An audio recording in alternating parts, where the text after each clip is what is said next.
Bon, Edmond, tu es aujourd'hui directeur de la sûreté du groupe Sanofi, une équipe très internationale, des missions dans le monde entier, des crises ou des situations délicates. Quasiment tous les jours, tu as à en gérer, que ce soit du personnel retenu sur des sites, de la dégradation d'installation, de la contrefaçon.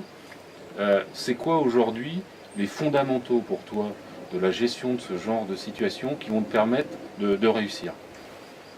Les fondamentaux, c'est d'avoir créé les conditions préalables au succès d'une réaction, c'est-à-dire la préparation à la fois des personnes qui vont devoir s'occuper et gérer sur une situation, et la préparation des procédures et des modes d'action que l'on va pouvoir mettre en place.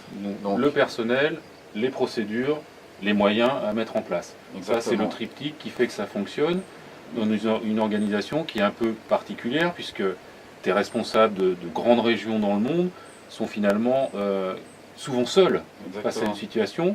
Alors, est-ce qu'il y a un vrai besoin finalement de travailler en équipe dans ta direction? Il y a un énorme besoin parce que lorsqu'il y a d'abord parce que beaucoup de problématiques aujourd'hui ne sont pas localisées géographiquement, elles sont internationales. Des problématiques de fraude, des problématiques de vol, des problématiques de contrefaçon de médicaments qui se jouent des frontières, mais également en cas de crise, une personne seule ne peut pas avoir la multicompétence de pouvoir gérer toutes les crises, et la réponse à une crise ne peut se faire qu'au niveau global et corporate sur certains aspects, par exemple la communication. Donc il faut apprendre aux personnes à travailler ensemble dans des métiers différents et dans le quotidien qui ne travaillent pas ensemble. Il faut, dans certaines situations, qu'ils soient capables d'animer et de créer cette cohésion avec des gens au niveau local et également au niveau global, de façon à être efficace dans la réponse à ces situations difficiles. Parce qu'on a plutôt tendance à voir le métier de la sûreté comme un métier d'expert. Mais est-ce qu'il y a aussi aujourd'hui un besoin d'avoir des gens qui ont un certain leadership, une capacité à travailler en équipe, ou est-ce que chez Sanofi, concrètement, c'est l'expertise qui prédomine dans ce genre de situation?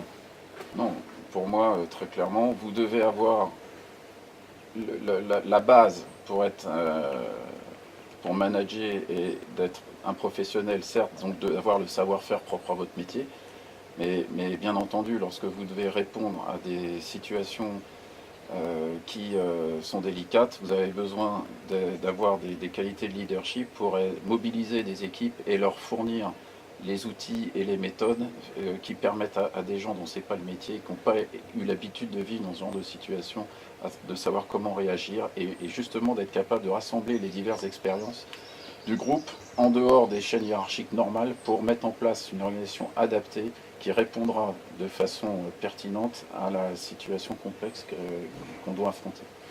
Alors, tu as fait venir cette semaine du monde entier des gens dans un environnement assez incroyable, la baie de l'Orient, ce site qui est exceptionnel. On ne se sent pas vraiment en situation de crise ici. Alors, c'est quoi l'intérêt de venir jusqu'ici?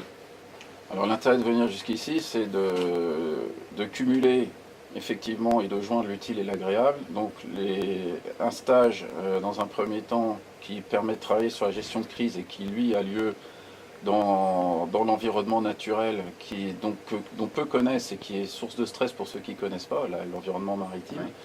Et une sorte de training quelque part, une sorte de training, grandeur nature. De mettre les gens dans des conditions qu'ils ne connaissent pas.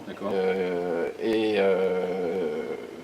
après de profiter immédiatement d'un retour sur bénéfice de cet investissement collectif en organisant dans ce lieu après plus agréable, dans de bonnes conditions, un séminaire où là, un peu isolé du quotidien des grandes villes, nous en tout cas, on en profite pour mettre en place notre plan d'action annuel, le bilan des actions précédentes, élaborer une stratégie commune, etc. D'accord, donc l'idée c'est d'abord de mettre les gens dans un contexte d'entraînement, de training assez réaliste qui déclenche un certain nombre de choses, une réflexion sur les fondamentaux, et puis après de passer le temps nécessaire pour transposer ça et l'adapter aux procédures, aux moyens et la problématique de Sanofi. l'adapter et continuer de créer et de construire cet esprit d'équipe sur les problématiques soit liées effectivement aux situations vécues pendant le stage, mais également qui peuvent être déclinées sur tous les autres domaines sur lesquels nous avons à travailler.